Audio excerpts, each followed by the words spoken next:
Obrigada, Natália. Bom, primeiro convite. Sou super fã há muito tempo e me sinto muito honrada de estar aqui com todos vocês. Sejam bem-vindas, sejam bem-vindos. Esse é o nosso encontro aqui. E o objetivo é trazer a astrologia desde o começo, poder entender que ferramenta é essa, né? Na medida que a gente faz um workshop para os mais diferentes níveis de entendimento de astrologia, é importante que a gente dê os primeiros passos para poder chegar, então, depois a um aprofundamento desse saber. Bom, acho que quem já me conhece sabe da minha paixão, é uma paixão absoluta, é uma paixão de 45 anos já. Eu comecei a estudar em 75, estou dando um pouquinho da minha história. Eu comecei a estudar em 75, eu estava na faculdade de arquitetura e conheci a pessoa que me ensinou, que foi Emma Costé de Macheville, que a gente chamava carinhosamente de Dona Emi. E ela encantou meus olhos, meu coração, quando eu cheguei para estudar sem ter noção do que era astrologia. Naquela época, vocês podem imaginar que a gente não tinha ideia de que a astrologia podia ser um saber com a profundidade e com a extensão, né, a amplitude que ele é. Eu sempre falo que ele é profundo, ele é amplo ao mesmo tempo. E aí, quando eu cheguei lá e vi aquela primeira aula, eu fiquei completamente deslumbrada, e aquilo, obviamente, eu acho que todo mundo sabe, mudou minha vida. Dali eu deixei a carreira de arquiteta, né, de lado, não internamente, porque acho que a arquitetura me ajudou muito a desenhar todo esse projeto que o mapa pode nos apontar, mas, de fato, aí eu passei a seguir os passos de, primeiro, ensinar a astrologia, que é realmente a minha grande paixão.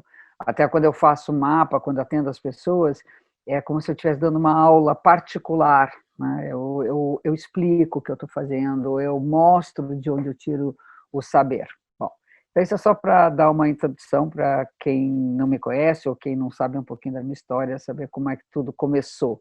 Então, tudo começou com uma paixão, não imaginava que eu ia trabalhar com isso, mas rapidamente, 4 anos depois, eu já estava trabalhando com astrologia, saí do Sul, fui para São Paulo, de São Paulo vim para o Rio, e aí seguiu minha carreira.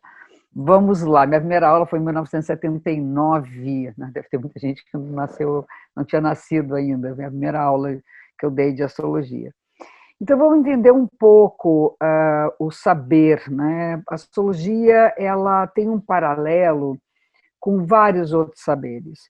A origem da astrologia, como a gente entende hoje, data de mais ou menos uns 5.000 anos atrás, ali na Mesopotâmia, entre o rio Tigre e Eufrates, com os assírios, caldeus, babilônios, e ali começou -se a anotar em tabuletinhas, coisas mais lindas, são milhares mesmo de tabuletas de argila em escrita cuneiforme, com as previsões, as predições astrológicas, as posições, de medicina. E era uma astrologia feita para a coletividade, não existia a ideia de um eu, né? E ela caminha junto com a mitologia, caminha junto depois com a filosofia, caminha junto com a história da arte e principalmente com a história da ciência. Sempre se mantiveram juntos esses saberes, e é uma conexão linda, a gente não imagina isso, que você vai encontrar a relação do conhecimento astrológico em vários períodos na expressão artística. Na filosofia, você vai encontrar, por exemplo, nos pré-socráticos, que não são considerados exatamente os filósofos, mas os pré-filósofos, você vai encontrar a base da astrologia que hoje nós fazemos. E assim vai, ela percorreu as universidades na época do Renascimento, ela teve um boom enorme nessa época, até realmente ela se separar da ciência, e aí ela deu uma emburacada, ficou ali, as escolas iniciáticas esotéricas salvaram a astrologia, e depois, no século XX, Jung foi um dos grandes responsáveis para trazer de volta a astrologia para o nosso campo do saber. E hoje eu digo que a internet é o grande passo, né, que foi dado para a astrologia, para que a gente pudesse trazer esse conhecimento de uma maneira ampla, como eu nunca imaginei que pudesse acontecer. Então, uma delícia estar conversando com um monte de pessoas ao mesmo tempo e falando de astrologia. Então, vamos lá, assim, muito rapidamente, eu vou dar umas coisas muito compactadas por causa do nosso tempo, mas a história vem, ela caminha junto com a história da ciência, da arte, da mitologia e da filosofia, certo? Então, temos aí um resgate disso. Muitas pessoas não têm ideia de que existe uma história da astrologia. Tem muita gente, não imagino que vocês aqui saibam, pensem assim, mas existe muita gente, já encontrei pessoas que me disseram, eu achei que a astrologia era só horóscopo, nada contra o horóscopo, inclusive a palavra horóscopo, eu escrevo horóscopo para o Globo, né? A palavra horóscopo quer dizer horos scopai, né? Vem de a hora da observação da hora. Então, o mapa é chamado de horóscopo. O meu horóscopo é o meu mapa de nascimento. Então, quando eu vou falar assim, vamos fazer o seu horóscopo, é a mesma coisa dizer, vamos fazer a sua carta natal, seu mapa natal, seu mapa de nascimento.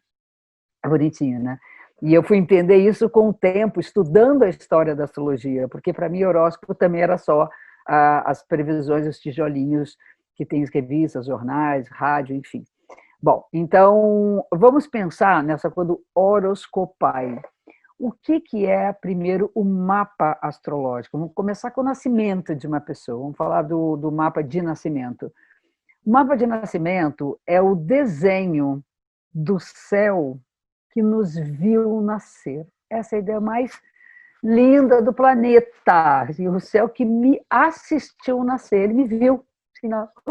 Ele presenciou, ele testemunhou o meu nascimento. E o que é o nascimento para a astrologia?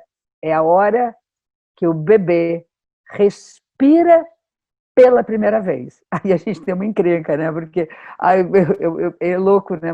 Muitas pessoas, muita gente mesmo, me diz, minha mãe jura que eu nasci na hora da Ave Maria. Isso antigamente, das pessoas que nasceram, principalmente no interior, que tem uma coisa muito religiosa, então nascer na hora da Ave Maria era tudo de bom, né? Assim, na hora que, da grande mãe, e eu pari meu filho, minha filha na hora da Ave Maria.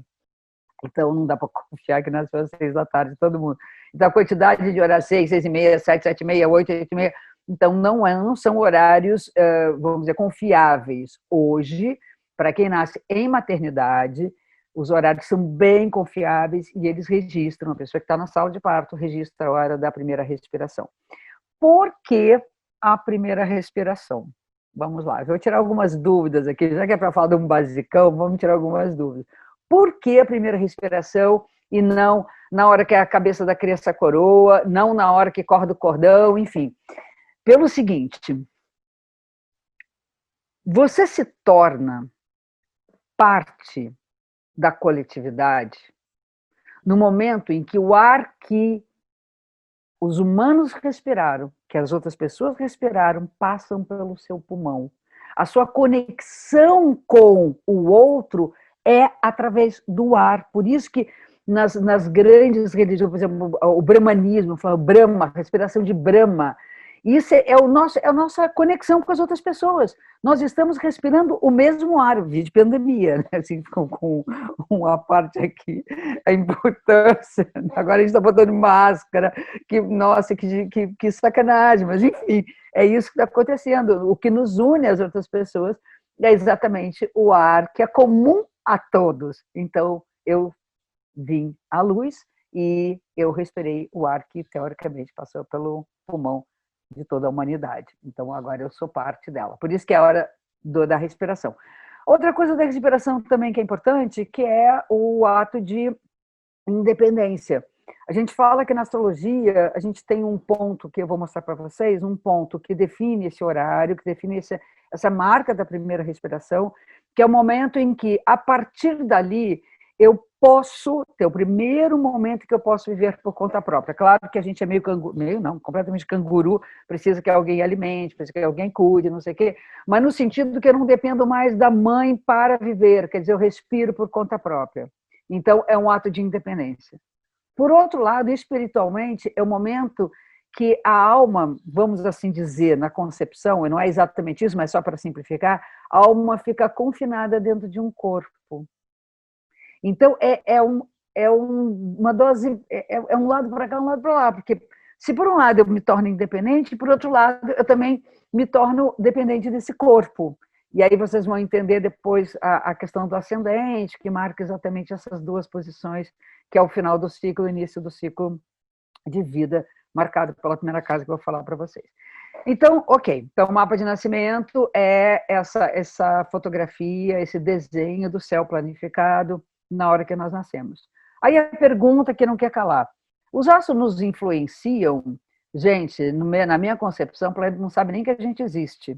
Ele está lá, na sua trajetória, no seu caminho, fazendo a sua história, só que, sem que nós percebamos, e aí sim é a forma como eu creio, nós estamos conectados a todo o cosmos, não é só aos planetas. Os planetas, quando eu chamo planetas, o Sol, a Lua, os planetas, é o que há de mais próximo da gente, é o que no cosmos, é o que a gente tem alcance visual. Até a gente depois descobriu os planetas não visuais, a gente trabalha também com eles, mas é o que a gente tem um alcance visual de algo que se movimenta e que nós enxergamos se movimentar. Então, para entender esse saber, como é que ele se constitui, é através de uma coisa chamada sincronicidade. As coisas estão conectadas e aquilo que acontece lá tem ligação com o que acontece em todo o universo, inclusive no nosso próprio. Seja esse universo o nosso planeta, nas estações, né? Então, tem um ciclo. Isso tem a ver com o movimento da Terra, tem a ver com o movimento da translação, da revolução da Terra em torno do Sol, tem a ver com a rotação, tem a ver com a precessão equinocial, tem uma série de movimentos que estão conectados com o sistema solar. E aí o que acontece? Tem primavera, tem verão, tem outono, está conectado. Depois nós temos as conexões com o ser humano, que é de forma mais subjetiva. Nós vamos entender que aquilo ali que está acontecendo no céu é muito doido, né? Nos foi dado a bênção do céu se debruçar no ouvido de um ser humano e poder soprar ali alguma informação, alguma mensagem, alguma coisa que possa me falar o que eu não escuto, o que eu não entendo. Então, a astrologia é um instrumento altamente revelador vamos dizer, do ciclo natural da vida dentro de um organismo maior, que é tudo que nós não vivemos, é tudo que a gente não faz. Vide a natureza como ela está. Nós contrariamos tudo isso. Então, quando a gente faz mapa, ao invés de assim, nossa, aquela pessoa acertou tudo, muitas vezes você não vai acertar quase nada, porque a gente não está, de fato, conectado com o fluxo natural da nossa existência. A gente foge desse ciclo natural. Até brinco, quem tem visto minhas lives, eu tenho falado isso bastante, os meus alunos, que a gente não fez jus ao nome Homo sapiens, né? Sapiens sapiens. Eu acho que a gente é Homo estúpidos de estúpidos, e não Homo sapiens.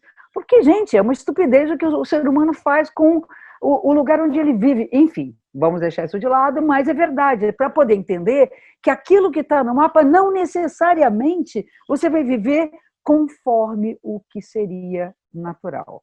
Então, quando o astrólogo ele fala alguma coisa, ele faz a tentativa é de um ajuste, é de uma conexão para que a gente possa entrar naquilo que a gente vai chamar tudo vai fluir melhor, inclusive e também, talvez até principalmente, a nossa relação com nossos conflitos. Quando eu falo que vai fluir melhor se você está todo bem conectado, não significa que não vai ter problema, que isso não é existência. Mas a facilidade, o maior conforto de você resolver alguma problemática está muito associado a essa conexão. A astrologia é uma das ferramentas. Evidentemente que existem inúmeras outras ferramentas. A gente caminha junto. Eu amo trabalhar junto com os outros campos do saber.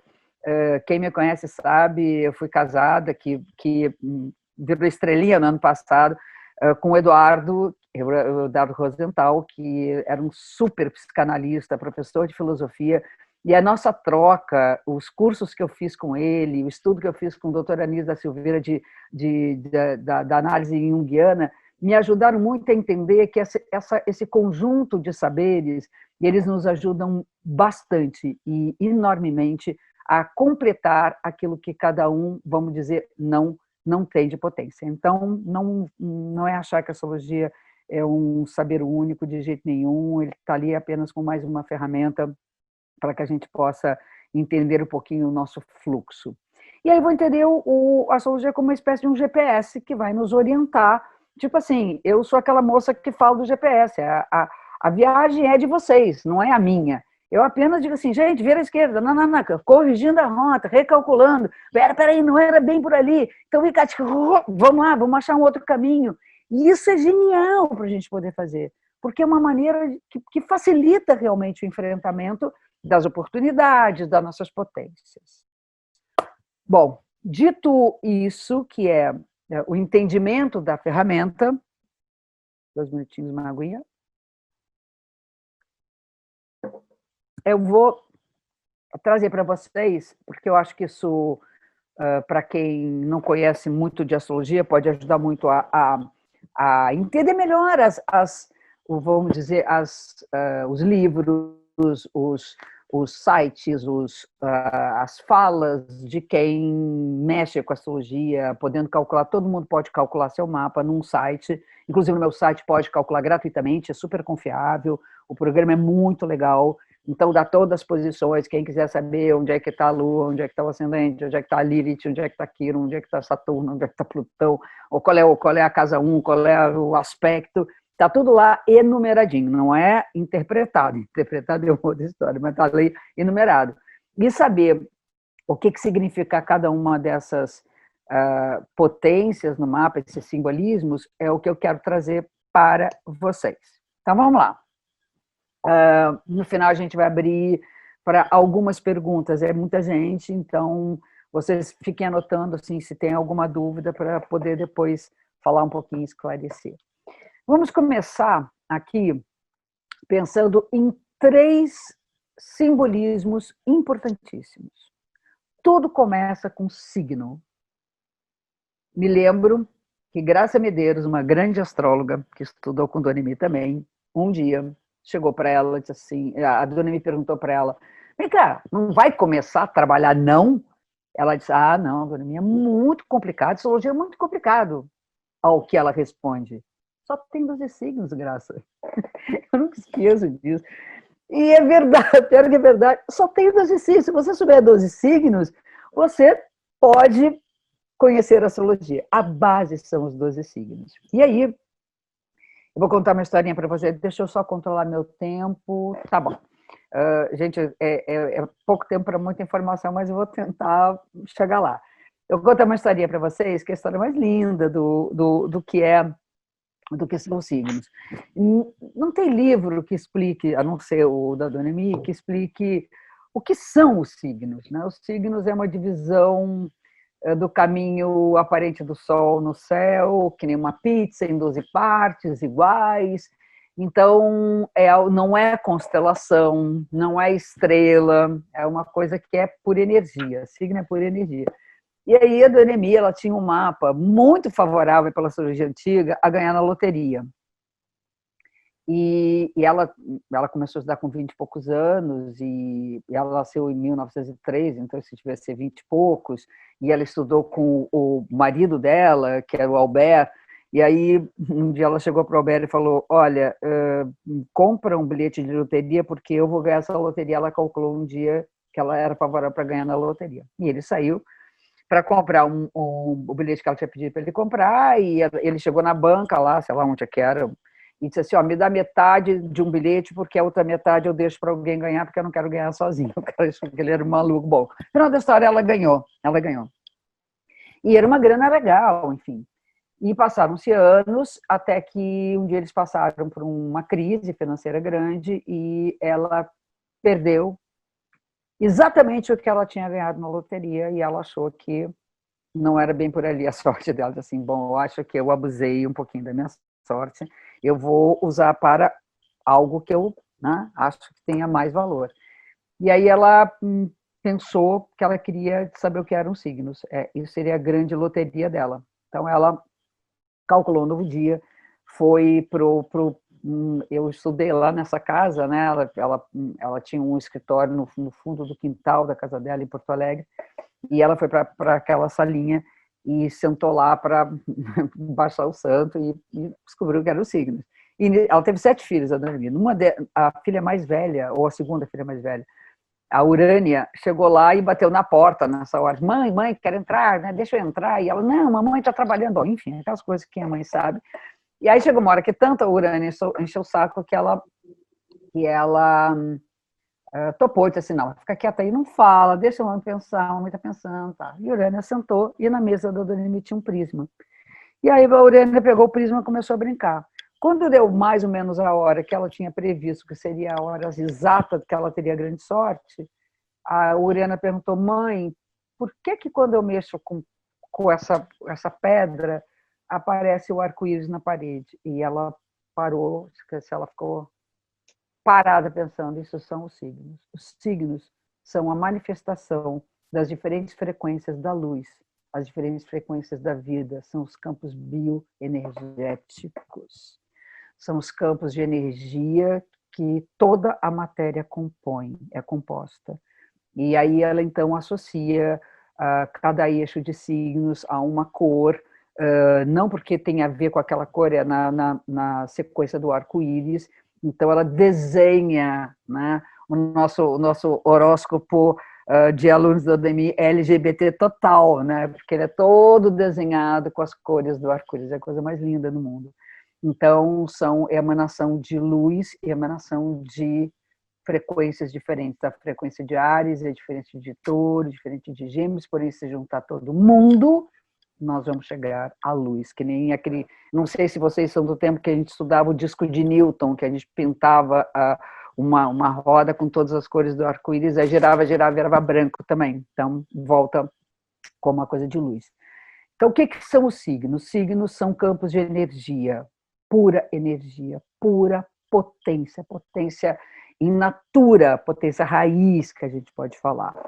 E eu associo, então, a ideia de signo a uma usina fornecedora de energia. Então, vamos imaginar que tem uma usina fornecedora de eletricidade. Então, os signos são essa energia elétrica. Exemplo. O que são os planetas? Os planetas são bolas. Tá? Não entra aí, para quem conhece um pouco de astrologia, não entra a Roda da Fortuna, não entra a Nó Lunar, não entra Lilith, que são pontos virtuais, não existe enquanto matéria.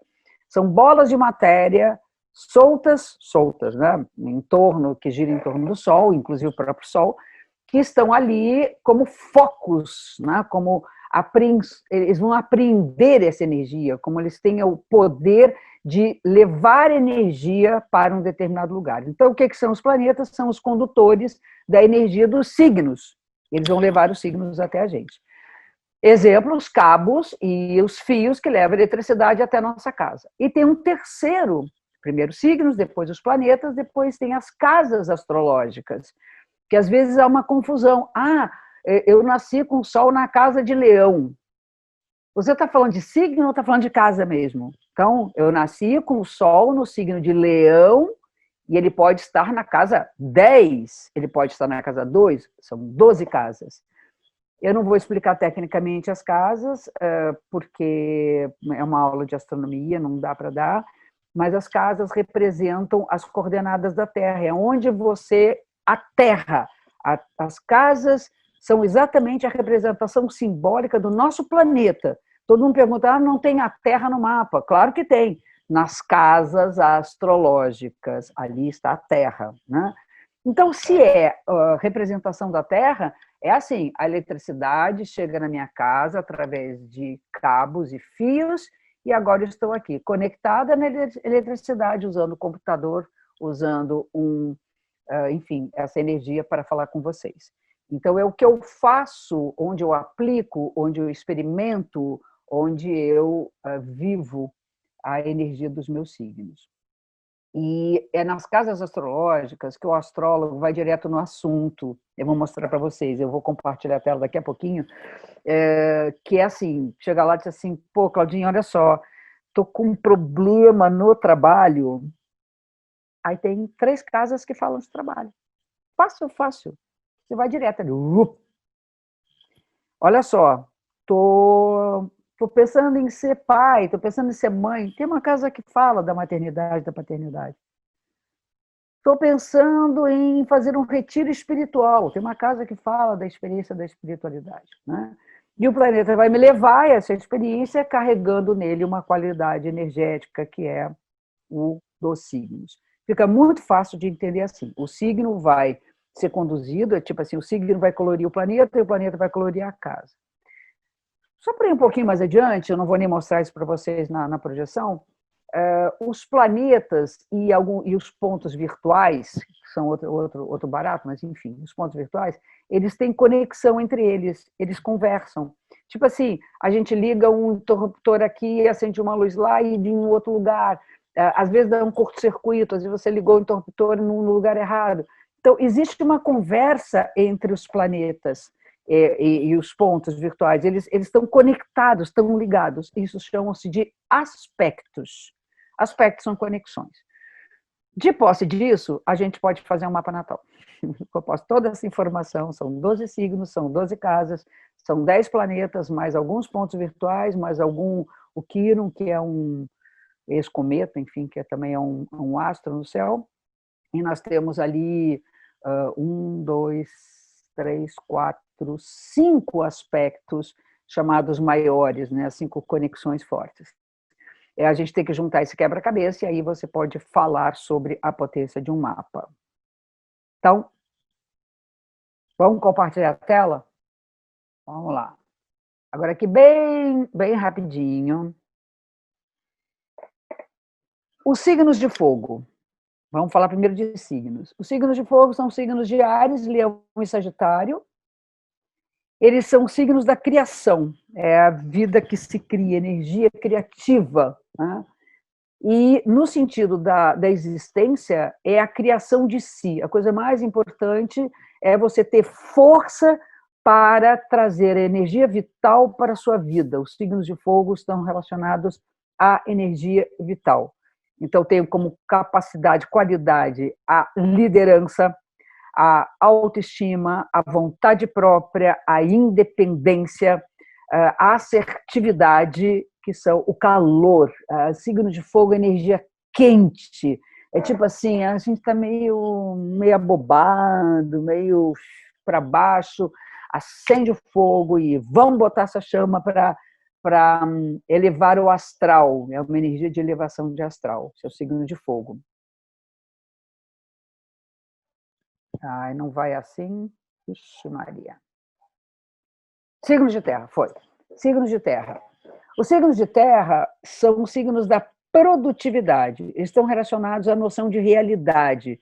Quer dizer, o signo de fogo tem a ver com a criação e os signos de terra com essa fertilidade, a capacidade de trabalho nosso, de produzir realidade. Então, são potências ligadas à praticidade, perseverança, à organização. Organização aqui, gente, essa palavra tem que tomar um certo cuidado, porque a organização no sentido prático das coisas.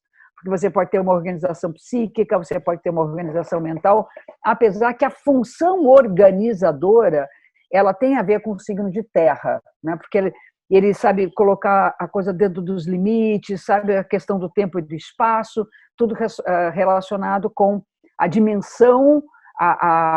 Eu falo que terra é como assim, é o cheiro das coisas, é a cor que as coisas têm, é a textura que as coisas têm. Então, é o contato com a realidade, é o chão que a gente pisa. Os signos de ar, eles são responsáveis pela nossa produção mental, né, do nosso raciocínio, do nosso intelecto, são aqueles, né, os nossos neurônios, aquelas 10 mil galinhas cacarejando na cabeça que não para, o nosso pensamento, nossas trocas e a nossa conexão com os outros. É o signo que fala da coletividade, da noção de coletividade, do sentido de solidariedade, de sociabilização, e tem a ver com informação e comunicação. Claro, é o aspecto do pensar e o aspecto das trocas. A gente está falando do ar, né, o que nos conecta com as outras pessoas, através da linguagem. Os signos de ar são responsáveis pela nossa linguagem. E, finalmente, os signos de água, que estão na área da dos sentimentos, da espiritualidade, da afetividade. Os signos de água têm a ver com nossas emoções profundas, os sentimentos que nós carregamos, aquilo que nos leva para dentro da gente, é algo que está associado à imaginação e à intuição. Os signos de água têm um pouco a ver com essa coisa da atmosfera. Vou dar um exemplo, a separação do ar e da água. Ai, desculpa, gente, isso é a hora do meu remédio. Depois eu tomo. Para quem me acompanha, eu estou com um tratamento aqui com um problema que eu tive no dente. Desculpa, tocou o alarme do meu remédio. Mas vamos lá. O signo de ar, vamos dizer que eu diga para você, agora engraçado, eu estou bem, estou ótima, estou legal. E aí a água diz assim, Cláudia, olha só, teu clima não é esse não, hein? Eu sinto que tem alguma coisa aí que está te incomodando. Então, por exemplo, o fogo, está toda empolgada. E aí, de repente, na água, a pessoa de água percebe que tem algo mais profundo. É o fundo do iceberg, sempre os signos de água. Tá claro que aqui cada um tem sua função. Eu esqueci de falar, os signos de fogo, Áries, Sagitário e Leão, Áries, Leão e Sagitário, os signos de terra, Touro, Virgem e Capricórnio, os signos de ar, Gêmeos, Libra e Aquário, e os signos de água, Câncer, Escorpião e Peixes. Vamos para os planetas. Deixa eu descompartilhar a tela. Eu vou explicar uma coisinha aqui para vocês, antes da gente falar sobre isso. Como é que a gente pode começar a entender, para quem nunca fez um mapa, para quem não tem esse acesso, começar a entender a base do nosso ser a partir dos signos? Quando se fala, eu sou leonino, leonina, eu sou geminiano ou geminiano, muita gente diz, poxa, mas eu não me identifico tanto, eu sei que tem alguma coisa ali, mas não é só isso. Eu sempre tiro a palavra mais do meu discurso, eu sempre digo, você é geminiano ou geminiana e você também é canceriano, você também é capricorniana, porque nós não temos somente um signo, nós temos todos os signos dentro do nosso horóscopo, do nosso mapa, e os planetas vão conectar-se com esses signos. Então, gente, para ter tudo no mesmo signo é uma coisa raríssima. Tem exemplos de pessoas, não é tudo, mas, sei lá, 8 dos 10 planetas no mesmo signo, inclusive com ascendente. E tem, mas é raríssimo. Então, na maioria, tem um pouco de cada um, enfim. E se eu entendo que a vida, o ser você, é uma construção, é uma criação, você vai criar alguém, você se cria, né? É uma obra de arte, você ser alguém é a sua obra, a sua grande obra é se tornar alguém, se tornar você mesmo, né? A gente começa essa obra com 4 pilares, com 4 alicerces. Então não adianta ficar pensando, a roda da fortuna está não sei aonde, o Quiron, Cláudia, onde é que está meu Quiron? Se não tiver os 4 alicerces muito bem trabalhados. E os 4 alicerces são a posição do Sol no dia do nascimento, da Lua, do ascendente e do meio do céu. O meio do céu não é tão conhecido, o ascendente até é. O Sol, ninguém tem dúvida do que é, a Lua também não. Em termos, né, do que é no céu, Sol e Lua, é o casal que está no céu. Então, o Sol é responsável, nós vamos ver daqui a pouquinho, responsável pela razão, pela objetividade, pela autonomia, pela, vamos dizer, você gerir sua própria vida, tomar conta da sua própria vida. E a Lua é responsável por suas ligações de afeto, por suas emoções, por sua sensibilidade, por todo o lado de afetividade. O ascendente era o signo que estava subindo, ascendendo no céu na hora que você nasceu a leste. Então, assim, tudo nasce a leste, né? Sol nasce a leste, a lua nasce a leste, estrela nasce a leste. Então, os astros nascem a leste. Como os signos estão, né, em torno, né, da Terra, né, vai nascer um signo. Esse signo é o signo ascendente. E o meio do céu, o signo que está no topo da sua cabeça, o signo mais alto do seu horóscopo, do seu mapa natal. E o meio do céu é tudo que eu quero ser quando eu crescer. O meio do céu é uma espécie de propósito, né? Um propósito no sentido de contribuir, deixar um legado para a humanidade, deixar um legado para o planeta. E para a nossa cultura, então, o meio do céu tem um significado muito próximo da ideia de vocação, de carreira, porque é onde eu deixo o legado, né? Então, assim, fazer astrologia, ser uma astróloga, é um propósito do meu meio do céu.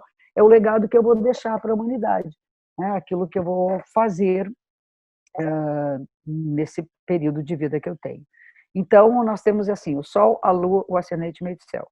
Então, o Sol está num signo, vou me dar como exemplo, eu tenho 4 signos de elementos diferentes.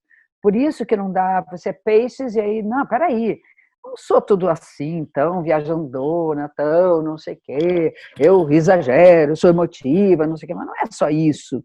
Então, eu sou peixes no Sol, na razão, sou leão na Lua, na emoção, tenho muita força leonina, o ascendente, que é a maneira com que a pessoa vai se expressar, como ela vai ter uma espécie de marca pessoal, o estilo de ser, sua forma de expressão é touro, que é um signo de terra, e o meio do céu é aquário, que por acaso tem uma ligação com a astrologia, porque aquário é regido por Urano, é um planeta ligado a aquário, que é o céu todo estrelado. Então, Urano é o planeta que fala da nossa relação com aquilo que está acima de nossas cabeças, esse firmamento, né, que nos circunda.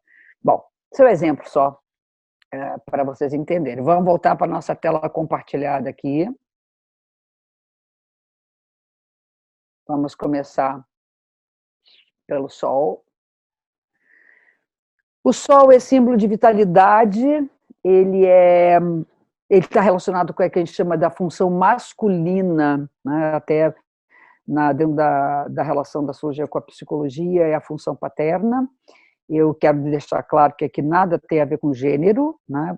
Bom, quem me conhece sabe, a função masculina é presente no mapa de todas as pessoas do planeta, não tem a ver com gênero, e essa função é importantíssima, que é você ter autonomia sobre sua própria vida e usar a razão. Razão aqui não é racionalizar, é usar consciência, é o símbolo daquilo que é consciente para nós, ter consciência, estar com a consciência ativa.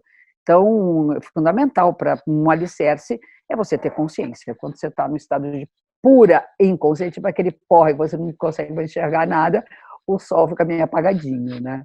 Então, tem a ver com vitalidade, é muito legal a ideia do sol, que, por exemplo, se você está doente, a energia solar do signo, da casa, enfim, do signo da casa, vamos usar isso mais fácil, você usando, você fazendo contato com aquela energia, você se vitaliza. As pessoas de água podem se vitalizar numa cachoeira, tomando banho de mar, ou até tomando banho em casa. As pessoas de ar, subindo as montanhas, é legal, fazendo aeróbicas, que é a coisa do ar puro, né? Normalmente o ar de montanha é mais puro. Os signos de terra, ter uma hortinha em casa, pisar de pé descalço, pisar no chão. As pessoas de fogo, acordar cedo, abrir a janela, tomar sol, andar ao ar livre, essa energia de calor. Mas depois tem as casas, que é outro barato. Então, vamos lá. A Lua tem a função oposta do Sol, ou complementar, que é a de nutrição, que é a função materna, né? Se o Sol está relacionado com a razão, a Lua está relacionada com a sensibilidade. Quem é mais forte? Equipotente, tudo é equipotente nos 4 pilares. Tanto o Sol quanto a Lua, quanto o ascendente e o meio do céu são equipotentes, cada um do seu jeito. Tem momentos que é preciso a gente estar mais na função lunar. Quando a gente está em casa, está cozinhando, está fazendo uma comida para o nosso almoço, nós cuidamos das pessoas que estão à nossa volta. Quando nós criamos vínculos, nós estamos mais associados à função lunar. Quando nós estamos tomando posse da nossa identidade, tomando posse da nossa vontade livre, nós estamos mais na dimensão solar. Tem a ver com as nossas lembranças, com a nossa história, com o lugar de origem, de onde nós viemos, com a nossa memória. Aí depois vem Mercúrio, agora falar o ascendente meio do céu, só para ilustrar, o ascendente é estilo mesmo, estilo de ser. As pessoas dizem que o ascendente fica mais forte depois dos 30. Não, o ascendente é a marca da nossa primeira respiração, é no ascendente que a gente tem a marca da primeira respiração, ou seja, o signo ascendente está presente desde que você respira pela primeira vez. São coisas relacionadas desde que somos pequenininhos. E até a casa que está relacionada com o ascendente, deixa eu ver a hora que... Gente, são 3h15. Tá bom, vamos embora. A casa relacionada ao ascendente fala da primeira infância, da adolescência, então são nossas primeiras experiências. O que a lenda tem origem, claro, é que quando chega próximo à maturidade, se é 30, se é 40, enfim, depende, a gente tem muito mais, vamos dizer, capacidade de assumir a própria identidade. Você não fica querendo agradar as pessoas para ser o que as pessoas esperam de você. Você não é mais aquilo que os mitos que fizeram de você, mas você passa a ser a pessoa que escolhe e que tem um estilo próprio de ser. Então, o ascendente não fica mais forte. O meio de céu, sim, o meio de céu ele vai sendo construído com o tempo, porque está muito ligado à carreira, à profissão. O Mercúrio é o planeta da comunicação, fala do modo com que a gente assimila as informações, tem a ver com toda essa inquietude nossa por querer conhecer, trocar, falar, é o que a gente está fazendo aqui.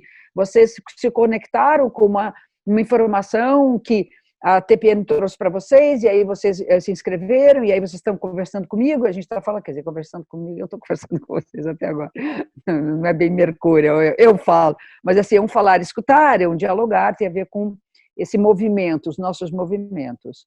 A Vênus é o planeta do amor, né, é o Eros, né, tem toda a função erótica, é aquilo que nos liga, que gruda a gente nas coisas, nas pessoas, nos projetos, não é só na questão sexual, mas está ligado à libido, à sexualidade.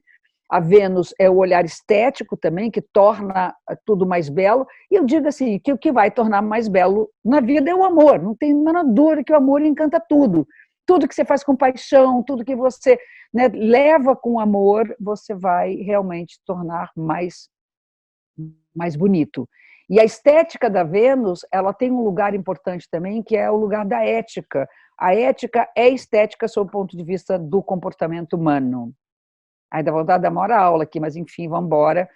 Marte é o nosso guerreiro, é como a gente enfrenta desafios. Aí tem aquela coisa assim, vamos embora, é preciso lutar pelas coisas, é preciso agir diante, principalmente dos grandes obstáculos, né?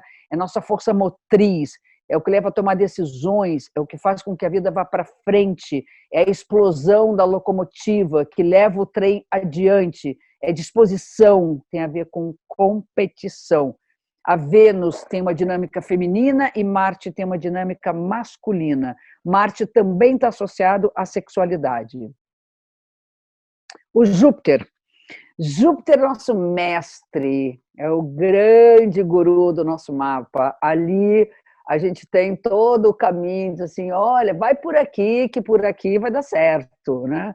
Tem a ver com progresso, com expansão, é tudo que amplia o seu universo. Existe vida fora do lugar que você trabalha, existe vida fora do lugar que você habita, existe vida fora as relações que você conhece, e Júpiter é responsável por nos levar mais longe, o nosso desenvolvimento, rege as leis, as viagens, os estudos, enfim, lindão.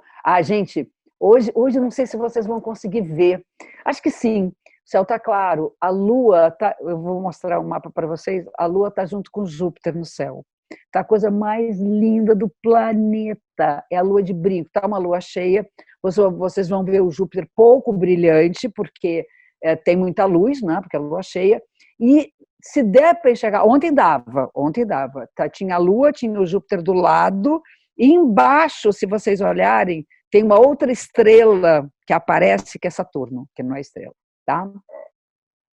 Aí Saturno é o contraponto de Júpiter, se Júpiter são nossos direitos, nossos haveres, o Saturno são nossos deveres, o senso de responsabilidade, de amadurecimento, é aquilo que provoca a disciplina. O Saturno é uma espécie de âncora para o navio, onde você sente que há estabilidade. A função dele é organizar, estruturar e dar solidez às coisas. No corpo humano, por exemplo, está associado ao esqueleto, né? que é o que mantém a gente em pé. Se não tiver esqueleto, né? Então é tudo que é duro e que mantém a gente em pé. Tem a ver com organização. Urano. Aqui, esses slides, eles fazem parte de um curso que eu dou sobre filosofia, a história da astrologia, então eu falo sobre essas imagens também, o que a gente aqui não tem tempo. Mas essa imagem é muito bonita, que é a castração de Urano, né? Saturno castrando Urano. Urano, que é o céu todo estrelado, é pouco representado na arte pictórica e muito menos escultórica, mas nas pinturas, essa é uma das pinturas famosas do Urano. É uma pintura forte, né? Mas Urano, vamos lá, Urano é o doidão, Urano é que liberta tudo. Todo mundo gira com o eixo assim, pega o plano de órbita, né? Os planetas giram um pouquinho mais para cá, um pouquinho mais para lá, Urano gira deitado, e ele vai na contramão de tudo. Então, ele é o planeta, ele é o nosso canal por onde nós fazemos nossas grandes revoluções, onde nós sacudimos as sementes daquilo que nós criamos, que plantamos, para que a vida se renove. Netuno. Netuno tem a ver com o plano psíquico, está associado à nossa fantasia, às nossas fantasias, nossos sonhos, nossos desejos mais profundos, a intuição e a expressão da nossa espiritualidade. O Netuno é o lado mais esponja da gente, tem a ver com essas ondas psíquicas, né? Sabe quando a gente fica meio melancólico, meio deprê, gera uma angústia? Isso é o Netunão lá com o seu tridente elevando as ondas do nosso mar psíquico. E, finalmente, Plutão, que está lá nos confins do universo, ele é chamado por Denis Rudyard, um autor que eu gosto muito, de o embaixador das galáxias. Ele é responsável pela experiência da finitude de tudo. É a finitude e a vida que continua. É interessante falar de Plutão como o astro associado atualmente a Escorpião, que trata de dois tabus, que é o da sexualidade e o da morte. Então, assim, a morte é evidente, né? Tudo morre e, ao mesmo tempo, a vida continua. Por quê? Porque reproduz-se. Então, o Plutão age nesse espaço da sexualidade enquanto mantenedora da vida e, ao mesmo tempo, é tudo aquilo que nós experimentamos que tem a ver com desprendimento, desapego, transformação e regeneração. Por fim, as casas astrológicas. Nós temos as casas que correspondem aos signos de fogo, são 12 casas. As casas que correspondem aos signos de fogo são as casas 1, 5 e 9. A casa, deixa eu ver se a Natália está, não, se a Natália podia estar me passando alguma mensagem. Natália, se precisar ver o negócio do tempo, me dá um toque, tá? As casas de fogo têm a ver com a experiência da criação de si. A casa 1 tem a ver com o reconhecimento da sua própria singularidade, com o processo de autoafirmação. A casa 5 tem a ver com autoestima e criatividade. E a casa 9 tem a ver com confiança no futuro e o desenvolvimento da sua necessidade, do seu impulso por saber, né? A casa 1 trata, por exemplo, da experiência da infância, dos primeiros passos que nós damos, a nossa singularidade. A casa 5 é tradicionalmente a casa dos filhos, das nossas obras de arte, das grandes paixões, e a casa 9 das grandes viagens, dos estudos maiores, do nosso aprofundamento e busca por conhecimento, nossa formação cultural. É aqui que eu falo que é fácil você responder uma pergunta a partir do estudo das casas. As casas de trabalho são as casas 2, a casa 6 e a casa 10, relacionados aos signos de terra. A casa 2 é a primeira casa de trabalho que, se você não é trilhardário, não vive de rendas, quem vai pagar suas contas é o seu trabalho. Então, eu trabalho ali muito com a ideia do valor do seu trabalho. É importante que você invista nos seus talentos que têm, de fato, capacidade de gerar recursos, né? Eu vou dar um exemplo. Eu tenho Gêmeos na casa 2, o signo de Gêmeos, as casas têm signos também, e eu tenho 2 atividades básicas, eu tenho várias atividades com astrologia, que é dar aulas e fazer mapas, Mas eu sempre paguei minhas contas, eduquei 2 filhas falando, é muito doido, porque gêmeos eu sou da comunicação. Sempre passando informação, quer dizer, é o meu cofrinho, a minha galinha dos ovos de ouro é minha mente, né? O dia que minha mente pifar, acabou a galinha dos ovos de ouro. Enfim, isso é uma brincadeira, mas é uma maneira de vocês entenderem o que é uma casa 2. A casa 6, eu chamo de coeficiente de felicidade. A casa 6 tem a ver com todas as tarefas às quais nós estamos sujeitos no nosso cotidiano. Com a pandemia, a gente está vendo o quanto dá trabalho fazer tudo sozinho, às vezes, né? Que a gente não está podendo ter muita colaboração, em todos os sentidos, até mesmo dentro dos ambientes de trabalho, a gente tem que tá com muita função acumulada. A ideia da Casa 6 é que você torne muito agradável o seu trabalho, e isso vai aumentar a sua produtividade. A Casa 6 é a ideia de que quando chega segunda-feira a gente fica contente, não desesperado no domingo, porque segunda-feira vai começar a trabalhar. E que sexta-feira não é necessariamente o melhor dia do mundo. Mas, claro, tem o direito né, aí são outras casas, a sábado e domingo, ou momentos de conforto e de não trabalho. Então, ali tem a ver com produtividade e a Casa 10 com vocação. A Casa 10 é exatamente esse legado, o sentido de autorrealização. Sabe aquela coisa que você põe a mão no coração e diz assim, nossa, eu sinto que eu estou cumprindo com aquilo que eu vim fazer aqui nesse planeta, no sentido de trabalho, tá? De vocação. Tem a ver também com reconhecimento, né?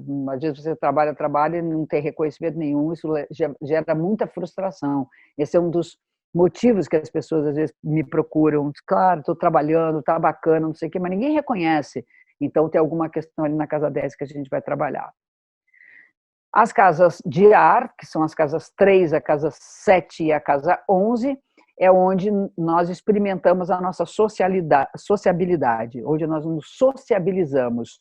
A casa 3 são as primeiras experiências de socialização, que são com nossos irmãos, parentes próximos, vizinhos, aquela coisa do prédio, e colegas no caso, mais velhos de trabalho, mas colegas de escola. Tem a ver com o aprendizado, então aí estão os primeiros estudos, né? O fundamental e o segundo grau, eu já não sei mais, já vai tanto tempo isso. Mas, enfim, são os estudos que dão essa multiplicidade de informações, você tem as informações ao seu alcance, e tem a ver com mudanças também, por exemplo, mudança de cidade, mudança de bairro e as pequenas viagens. Então, onde nós conhecemos outras coisas. A casa 7 é tradicionalmente a casa do casamento, não o casamento como formação de família, que está na 4, que eu vou falar, mas o casamento enquanto, sabe, aquela coisa de ser ter parceiro, lado, com linha de viagem, não sei o quê, ou parcerias de trabalho, né, onde a gente une forças, normalmente a 2. E a casa 11 é o ser político, né, nós somos seres da coletividade, nossos amigos, trabalho, equipe de trabalho, e tudo aquilo que está associado à ação social. Desculpa se estou correndo passar tudo. E, finalmente, as casas de água. Deixa eu ver o horário, tá bom. Tudo bem, tem 1 hora aqui, mas eu sei que a gente pode andar um pouco mais. A Natália abriu um pouquinho mais para a gente. A casa 4, a casa 8 e a casa 12 são as casas de água, que estão associadas às experiências emocionais.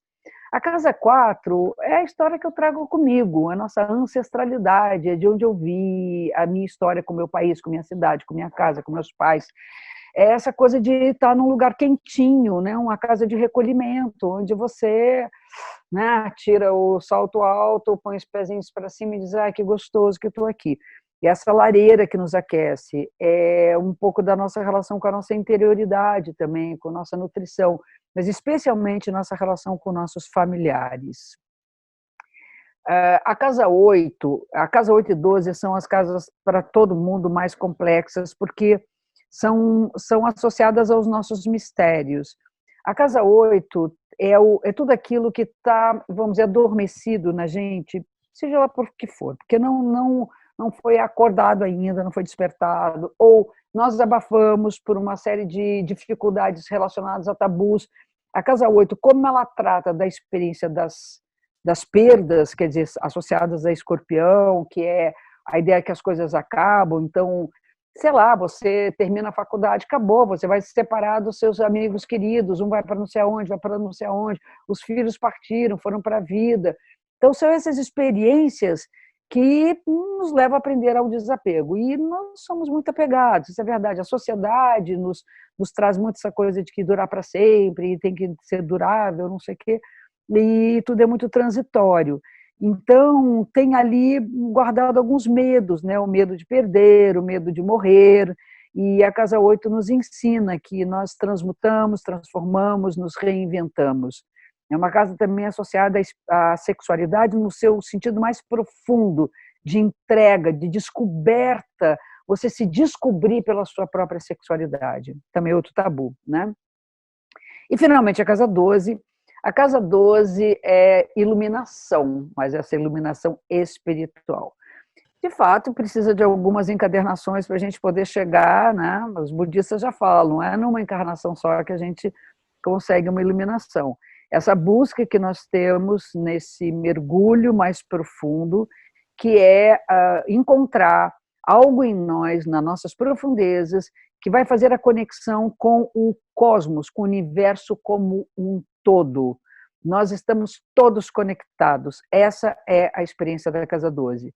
Qualquer coisa que nos leve a acessar o que nós não enxergamos, como, por exemplo, acessar nosso inconsciente, até mesmo a experiência com as pulsões, para quem entende psicanálise, está associada à Casa 12. Então, tem alguma coisa ligada a 12, num momento, num trânsito, numa experiência de uma fase da vida, eu sugiro, se a pessoa não tiver fazer análise, praticar uma yoga, procurar uma meditação, porque ali são as vias que me ajudam a essa interiorização. Então, a nossa experiência profunda e de organização psíquica e emocional. Agora, eu vou mostrar para vocês. Cadê? Está aqui. Isso aqui é um mapa, só para vocês entenderem onde é que está tudo que eu falei. Esse círculo com as cores do arco-íris, né? Cada eixo, né, os signos opostos estão com a mesma cor, porque eles são complementares. Ali no vermelho nós temos Áries e Libra, no laranja Touro e Escorpião, no amarelo Gêmeos e Sagitário, no verde Câncer e Capricórnio, no azul Leão e Aquário e no lilás Virgem e Peixes. Não que a gente tenha que usar as cores, tá, gente? É só uma simbologia, né, para poder mostrar que é o espectro da luz. Então, isso é chamado de cinturão zodiacal, que é um círculo dividido em 12 partes idênticas, uma pizza em 12 partes idênticas. Depois nós temos, desculpa, mostrando ali o que é o zodíaco. Depois nós temos os planetas. Os planetas são ali, mostrei Mercúrio. Então, tem Mercúrio, tudo que está dentro desse espaço em branco, ou é planeta, é um ponto virtual, como roda da fortuna, nó do lunar, que não é o caso de nós explicarmos isso hoje, né, nesse momento. Mas são esses bichinhos que estão aí dentro, esses símbolos são os símbolos dos planetas. Então, vocês veem, na verdade, esse é o mapa do início do nosso encontro, tá? Esse é o dia 2 de agosto de 2020, às 14 horas. Tá exatamente assim, Sol no Leão, ali a Lua, que está lá embaixo, vou mostrar depois a Lua, está junto com Saturno e Júpiter, foi isso que eu mostrei que a gente é capaz de ver no céu hoje. E, finalmente, as casas astrológicas são esses espaços ali numerados. Ali está a casa 9, que é as casas das viagens. Lembra que eu falei viagens, estudos, né, da nossa expansão de horizontes? Então, tem casa 1, que é a infância, casa 2, que é a parte material, casa 3, enfim, né? Aqui mostrando onde é que está o Sol, os 4 pilares, tá? A Lua. Então, hoje o Sol está no Leão. Ela já saiu, a Lua é rápida, tá? Esse é o mapa da hora que começou. Ela estava a 29 graus de Capricórnio, ela já está no Aquário. Ela leva 2 horas em cada signo. Então, logo em seguida, um pouquinho depois que a gente começou o workshop, a Lua passou para Aquário, né? Você vê que o mapa anda, né? E o ascendente é aquele signo que estava no horizonte e o meio do céu é aquele que está lá em cima. O ascendente do momento do nosso encontro era Sagitário, já mudou também, porque a cada 2 horas muda não, desculpa, a Lua leva 2 dias e meio, desculpa, 2 dias e meio, ela anda graus, né, em 2 horas. O ascendente é que leva 2 horas para cada signo. Então já mudou o ascendente agora, já está 2 horas depois, está Capricórnio, daqui a pouco quase Aquário, e o meio era Virgem na hora do nosso encontro. O Sol já não está mais ali, o mapa se mexeu de lá para cá. Mas são essas as potências. Isso aqui eu não dá tempo, mas esse é o gráfico do século XXI e os picos, né, os picos das crises, esse autor coloca para baixo, né? Quanto mais baixo, mais é o momento de crise, de depressão, de recessão. E 2020 já era programado desde o século passado, segundo esses autores, como sendo o ano de maior crise mundial do século XXI. Então, a gente não vai ter muito tempo para falar sobre isso. Não tem tempo, mas é interessante, né? Voltando aqui um pouquinho, nesse mapa, o que caracteriza a crise, deixa eu fazer assim que vocês vão ver o meu mouse, tá? Deixa eu... somente slide. Ó, aqui está Saturno, aqui está Plutão e aqui está Júpiter. Plutão a gente não enxerga no céu, ele é invisível para nós, invisível olho nu. Então, à noite, vocês vão ver a Lua um pouquinho mais para cá, tá? E vão ver junto da Lua Saturno e Júpiter. Vai dar para ver, né? Esses três. Esquece a Lua, porque a Lua é rápida.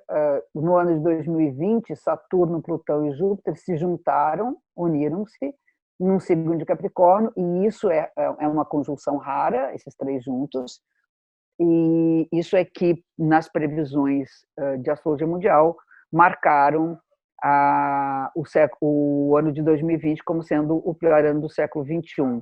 E tem uma coisa interessante, o Urano, que é o tal doidão, aquele que eu falei para vocês, que revoluciona tudo, que muda tudo, vira a vida de cabeça para baixo, ele leva 84 anos para fazer uma órbita inteira, né, um ciclo inteiro, e ele fica 7 anos num signo. A última vez que ele esteve em Touro, exatamente igual como ele está hoje, Touro é o signo de quê? Do acúmulo material, da prosperidade financeira, dos recursos do planeta, enfim, tudo está associado a recursos, né? Sejam recursos do planeta, sejam recursos financeiros né, da sociedade.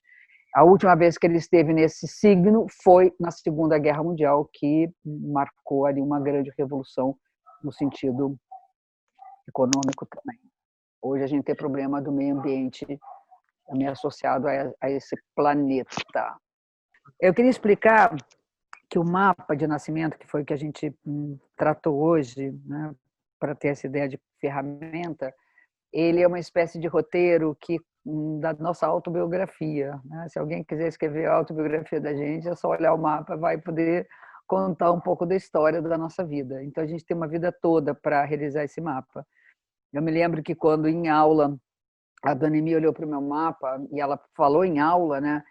Ela me falava coisas que eu dizia, gente, como é que alguém pode chegar num lugar que era tão íntimo meu, né? Ela falou coisas que eram muito íntimas para mim. E, por outro lado, ela falou coisas que eu dizia assim, nossa, não estou vendo nada disso, enfim. E, com o passar da vida, essas coisas foram aparecendo, né? Eu tinha 20 anos quando ela fez isso. Hoje eu estou com 65 anos, eu espero poder descobrir mais coisas ainda.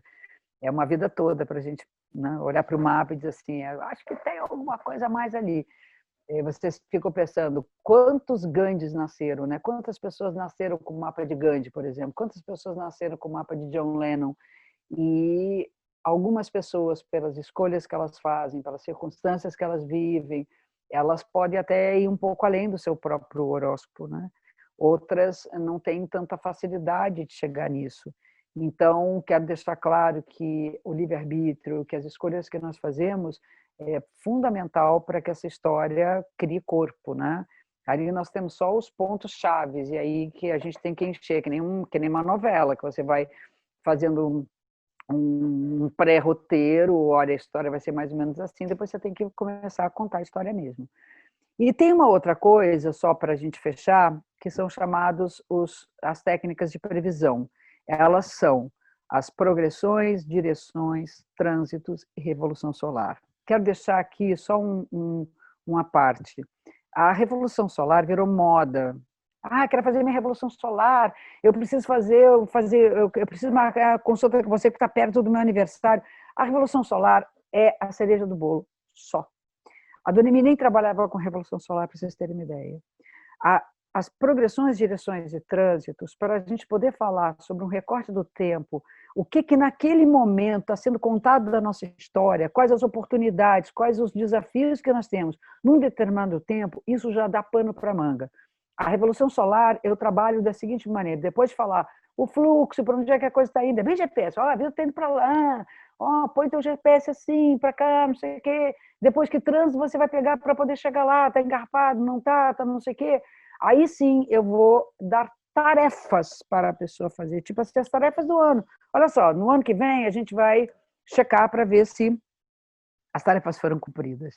Então é muito bonitinha, a revolução ela complementa bastante essas outras técnicas de previsão, que não são previsões de fato. Eu não trabalho com fatos, porque o que importa na minha concepção de vida é o que te afeta. Se um fato não te afeta, esse fato não é nada. Então, um fato pode afetar muito uma pessoa, pode não afetar nada você. Então, de que maneira eu trabalho com aquilo que você gera, que é a parte geral, ou seja, você vai afetar o mundo que você vive, né? As pessoas, o seu trabalho, sua casa, e aquilo que o mundo pode lhe afetar. Então, eu trabalho com essas energias, né? Ok, gente, faltava dar esse apartezinho só para vocês saberem que tem mais um tantão para a gente poder entender melhor a astrologia. Vamos abrir para perguntas, Natália? Vamos? Vamos, mas a gente não vai ter muito tempo, tá? Só, Tá bom, acho tá bom, tá bom. Acho que umas 2 dá. Deixa eu ver aqui. Tenho certeza que vão subir milhares de perguntas. Bom, vamos lá.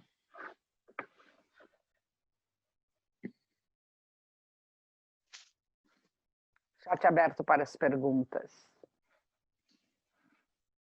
Aí, O que significam as casas vazias? Ixi, veio toda, já sabia que vinha essas perguntas. Vamos lá, rapidinho. Não existe casa vazia, a casa tem signo. Vamos parar com esse paradigma, acabar com esse paradigma. A casa vamos lá. Não, volta aqui. Cadê meu zoom, gente, está aqui. Bom, de qualquer maneira, casa vazia para as pessoas é quando não tem planeta lá dentro. Só que na ponta dessa casa tem um signo. Exemplo, tem aquário. Aquário vai dizer o que essa casa, como ela vai ser vivida. E mais, tem um planeta que rege aquário. É através da casa onde está aquário, do Urano, que é o regente, através do signo onde está Urano, que você vai viver as coisas dessa casa dita vazia. Ela não está vazia. Ela está sem planeta. Mas ela tem signo e tem um planeta que comanda. Genericamente, como podemos analisar... Fala? Não, pode ler, se você está conseguindo. Estou lendo, estou conseguindo ler bem. Genericamente, como podemos analisar planetas retrógrados? A retrogradação de um planeta, que ele andar para trás, é um movimento aparente, nenhum planeta anda para trás. Ele está sempre andando para frente. Só que, como a gente vê da Terra, aparentemente é como se ele voltasse para trás durante um período. O planeta retrógrado é trabalhado muito em astrologia kármica, ou seja, a astrologia que entende que nós estamos vivendo não a primeira temporada de uma série. Já que, né, o mapa eu estudo assim, a série da sua vida, não sei o que, tem várias temporadas. Então, nós temos vários episódios nessa vida, mas só que você tem que recuperar o entendimento da temporada anterior que você está continuando. A gente está continuando alguma coisa, né? Que não é só nossa, eu sou budista e a gente não é assim, eu fiz tal coisa, não é tão egocêntrico assim, eu trago a gente traz coisas de muitas realizações de muitas pessoas e a gente continua dando vazão a isso, realizando, dando continuidade, Então, retrógrado é voltar na série anterior, é estudado assim pela astrologia kármica. Queria saber o nome daquele estudiosa brasileira para pesquisar mais sobre. A Flávia, estudiosa brasileira. Eu acho que aqui você mencionou. A Dona Emi? Professora. Vou botar aqui, ó. Emma Costedema Cheville, Luz e Sombra, editora. Putz. Bom, procurar o livro Luz e Sombra. Me cobre depois, Natália, para dar isso para a galera. Vamos fazer o seguinte, como eu precisei travar o chat, senão você não ia conseguir ler as perguntas. Você colocou. Depois eu mando por e-mail também para todo mundo que está participando, tá? Acho que vamos ler mais uma pergunta. A editora antroposófica. Vamos lá. A leitura de mãos tem a ver com a astrologia no quesito dos planetas? Mari Andrade, eu não sei, eu não conheço nada de leitura de mão. Parece que sim, parece que tem a linha dos planetas, mas eu não conheço. Da Natália, que seria Mercúrio retrógrado. O Mercúrio ganhou fama, bichinho. Todo mundo fica retrógrado, com exceção de Sol e Lua, que não pode ficar retrógrado. Mercúrio, Vênus, Marte, Júpiter, Saturno, Urano, Netuno e Plutão. Então, Mercúrio retrógrado diz respeito exclusivamente à comunicação. Então, no momento que Mercúrio retrógrado, alguma coisa lá de trás tem que ser pensada, você tem que refletir mais do que emitir opinião. Falando em termos sociais maiores, né? Em termos de mapa é diferente. Fala sobre signo interceptor, que é um pouquinho mais complicado, Flávia, porque um signo está todo dentro de uma casa. Ele vale para casa. Eu não dou muita importância, quase nenhuma, para signo interceptar. Desculpa, a gente é uma linguagem muito técnica, tá? Por onde começar a estudar astrologia? Tem vários cursos. Quem é que perguntou isso aqui? Luciana, olha, nós temos muitos cursos bons por aí. Eu mesmo tenho cursos online, cursos de formação. Fica ligado no Instagram, tem isso. Boas leituras, enfim. Tem o meu livro, o meu primeiro livro, tem 2 livros. Vou lançar o terceiro livro agora em outubro, que é livro de trânsitos, progressões e direções. Mas o primeiro livro é uma bíblia que dá bem para a gente começar a estudar isso tudo que eu coloquei de uma maneira super ampla, né, e profunda, que se chama Os Astros Sempre Nos Acompanham. Mas tem vários cursos, né? Acho legal fazer curso. Da Marcela, como podemos dizer que serão as crianças que nascem nesse panorama do céu de 2020? Eles serão aqueles que vão reinventar o mundo, tá? É tão bonito isso que você está perguntando, porque você nasce, você se alimenta daquela energia, né? As crianças que hoje estão crescendo dentro, quer dizer, chegaram, o céu que assistiu elas nasceram, o céu da pandemia, o céu desse momento duro do planeta. E elas, então, vão ter que, a função delas será, enquanto coletividade, não individualmente, mas enquanto coletividade, fazer essa grande transformação que nós sabemos que precisa ser feita, né? Eu agradeço muito, Natália, pelo convite, super... Nossa, fiquei bem feliz de estar aqui, muito feliz, muito inteira de estar aqui. E obrigada a todo mundo que está aqui. Eu estou vendo algumas carinhas bonitinhas. Obrigada. Estou vendo as carinhas de vocês. Olha que amor, assim, ó, Rafael, Carla. Temos aqui uma companheirinha que chegou. Olha a minha companheirinha aqui, ó. Chegou aqui para dar tchau para vocês também, tá? Gente, se cuidem, quem puder, mantenha a quarentena, porque tá brabo. Vamos torcer para que o eclipse de Gêmeos Sagitário traga a notícia da vacina cedo, tá? Logo, que é o que eu acredito, tá bom? Muito amor para vocês.